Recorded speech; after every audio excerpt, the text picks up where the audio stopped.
It's showtime, folks!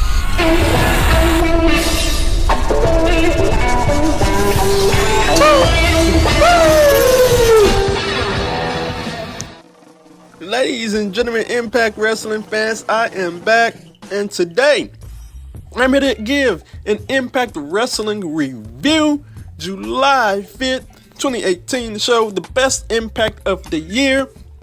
Normally, I don't give reviews because today is my podcast day, but today I had to give a full review. This was the best Impact of the year, and look, feel free to hit that subscribe button.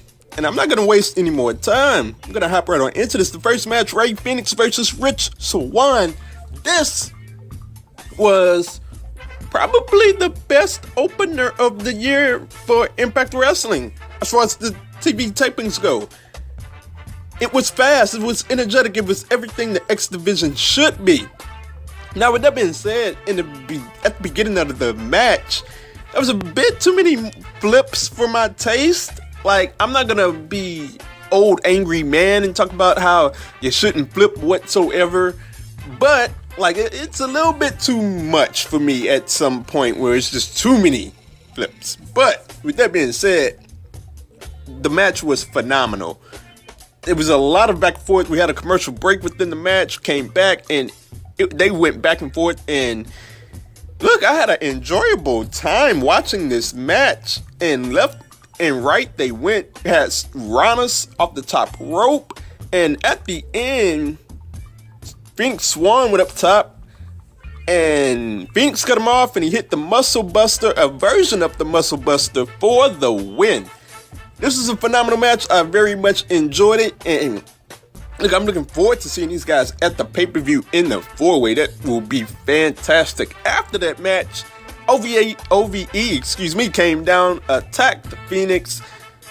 We thought it was Pentagon, but it turned out to be Sami Callihan, and they attacked him until the real Pentagon came down, saved the day. And at that point, I thought we was gonna get a tag team match player. You know, somebody's gonna come down, and I was like, oh no, it's Impact, not WWE, where the obvious tag team match gets set up after that. So we went past that.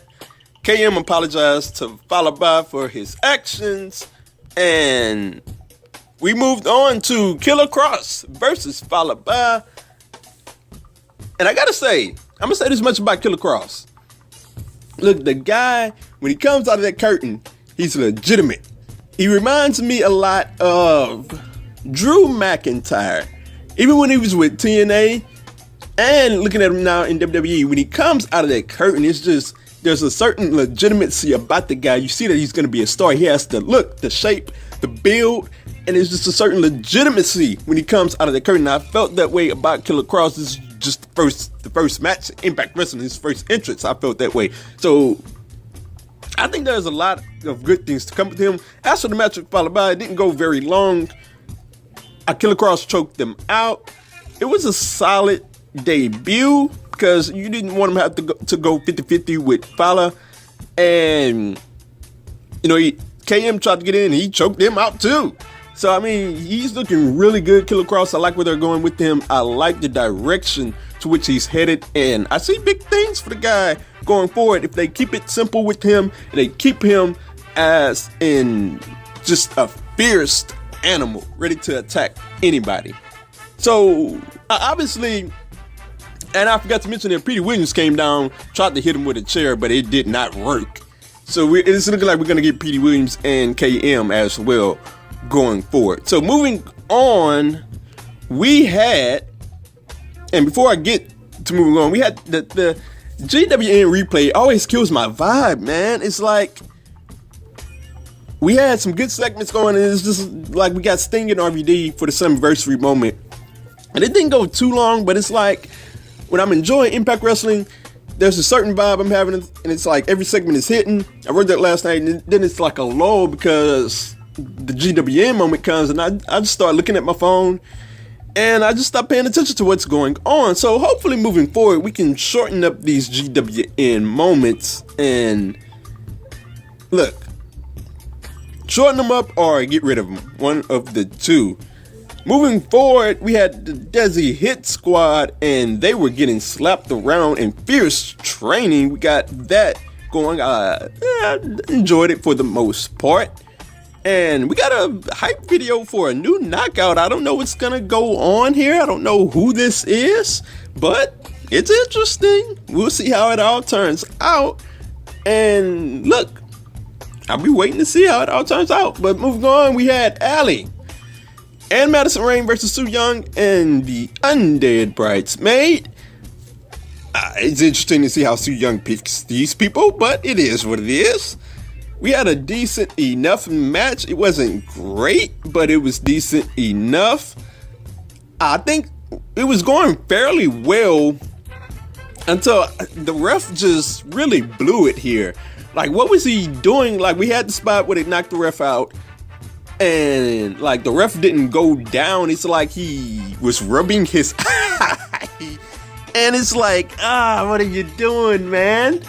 And we had Tessa Blanchard come down, and she's just fierce. Just got in the ring and just started laying it down on Madison Rayne. Obviously, it's like the referee is kind of like looking at it, but not looking at it. He's trying to save the spot, and it's like, man. But honestly, she got into it with Allie as well. And as you remember last week, I said that, look, I can see Allie and Tessa Blanchard going down, and it's looking like that's what we're gonna get at Slammiversary here. And I enjoy that. Like, that's a win-win situation. It doesn't matter who wins there. You know, it's going to be a win for us.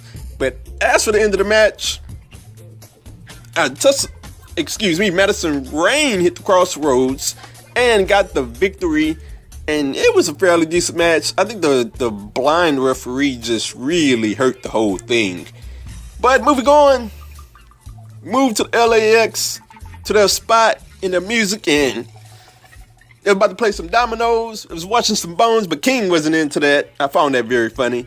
But to keep a long story short here, King wanted the evidence. Said Conan didn't have the evidence. What magical proof does he have? So it was very interesting.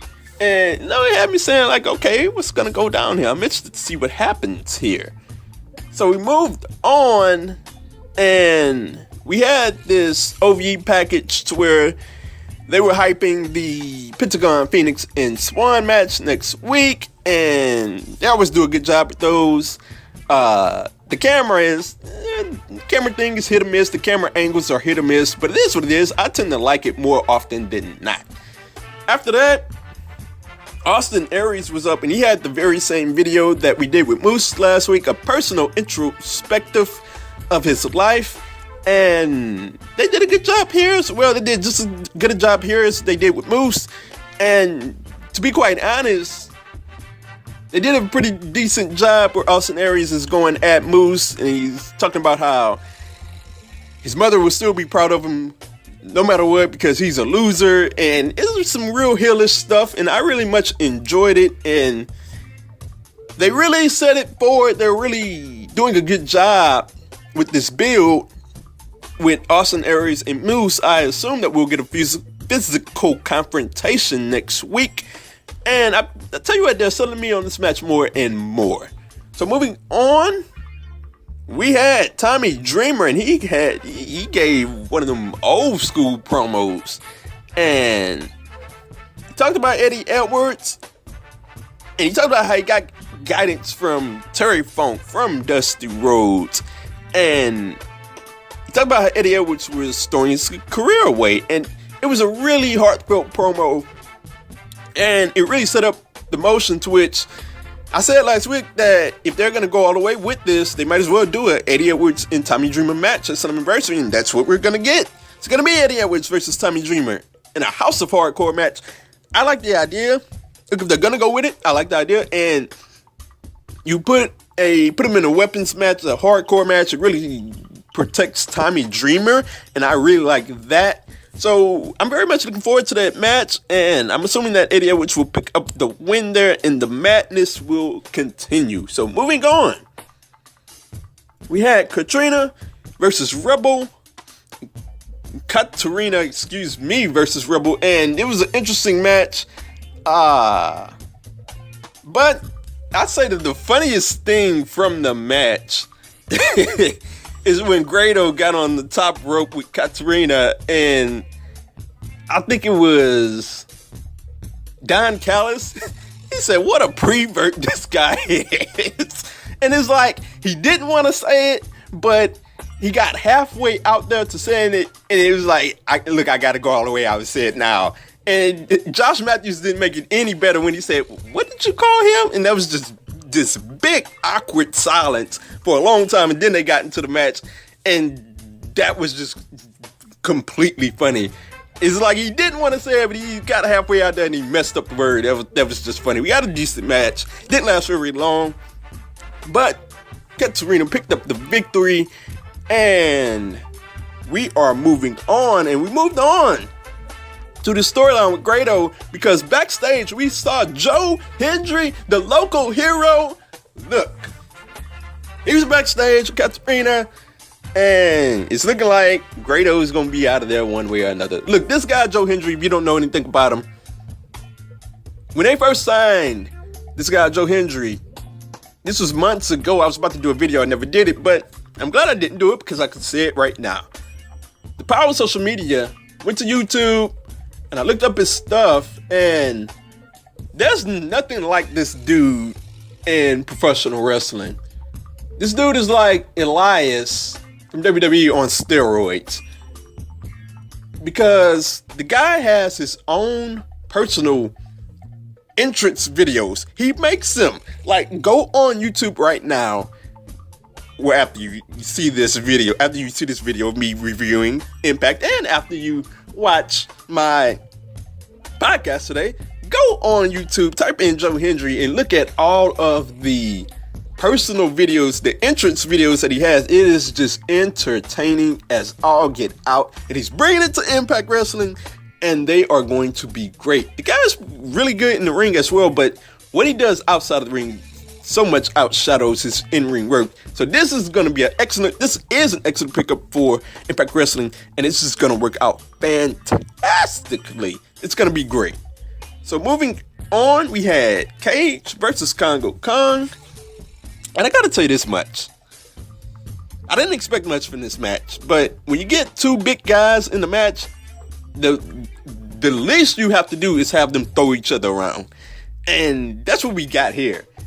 Cage did a somersault plancha over the top rope, and it's like, what is going on here? Look, I tend to get worried with Cage because he's that big, and I'm just worried that he'll slip on a rope and have all of that weight come down on him.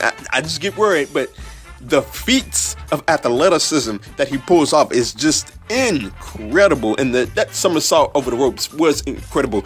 But the spot of the match was the Congo Kong Hurricanrana. And like, you're saying Condor Conrana, and it's like, well, what in the world was that? Did that really happen? And to top all of this off, Cage did a 619 as well. And look, they were going back and forth with each other. And it wasn't a long match, it was more so a sprint. Kind of put you in the mind of Brock and Goldberg at WrestleMania. It wasn't a long match, but it was a sprint with two big guys just throwing each other around, and that made for a very entertaining match. And this was a very entertaining match as Cage got the win with the F5. I very much enjoyed it, much more than I thought it would be. So after that match, LAX got the main event promo, and you're looking there, you're like, well, LAX is going to get the promo, so, okay, something's up here. So we get in the ring, and Conan is just going off on King. And, you know, once Conan is one of the type of dudes, one of the old school type of dudes, you don't script him, you just let him go. And if the crowd's into it, he'll just get more into it himself. And he just called him everything in the book. And it was just a fantastic promo from Conan. And he said he had proof. And King said it was my word against yours. And King said, you know what? Yeah, I did it. He did it. He said he did it. And he wanted Santana and Ortiz to go with him. They chose Conan. And obviously, the swerve of this main event promo, the OG LAX Homicide and Hernandez is back. They beat down Conan, Santana, and Ortiz. Look, this was just glorious. This was phenomenal. I didn't see this coming a mile away. Look, I don't read spoilers. The only way I see spoilers is that they hit me in the face when I'm scrolling through Twitter. But I did not see these spoilers. Homicide is back. That was my dog in TNA. LAX, the OG LAX, that was one of my favorite stables in TNA. So we got this brand war, or this feud war that we have here, OG LAX versus the current LAX, and Diamante is caught up in the middle. She's never chosen. So this is a fantastic idea. Hernandez and Homicide stood tall with King as we went to close. And look, that was a phenomenal impact. The LAX reveal was phenomenal. I didn't even see it coming a mile away. And everything about the show, the segments, as I said last night on Twitter, the segments were hitting. Every single segment hit last night. And it was just a phenomenal show, a phenomenally paced show as well. And I'm excited. This Slammiversary build is just got me excited. The Windsor crowd, I'm going to say it again. Look, when you get with a crowd, a 100% wrestling crowd, they do wrestling fan things like chant, "This is awesome," and chant, "Fight forever." So, look, Impact Wrestling has to look into a way to get into more wrestling, 100% wrestling crowds. Because no offense to Orlando, they do a good job from time to time. They are not a 100% wrestling crowd. So, I'm very much excited to see how this Slammiversary build plays out. There are some matches yet to come out yet, and I want to see what are the matches, what is the final card, and let me know down below, what did you think of this show, and what are your thoughts going forward for Slammiversary?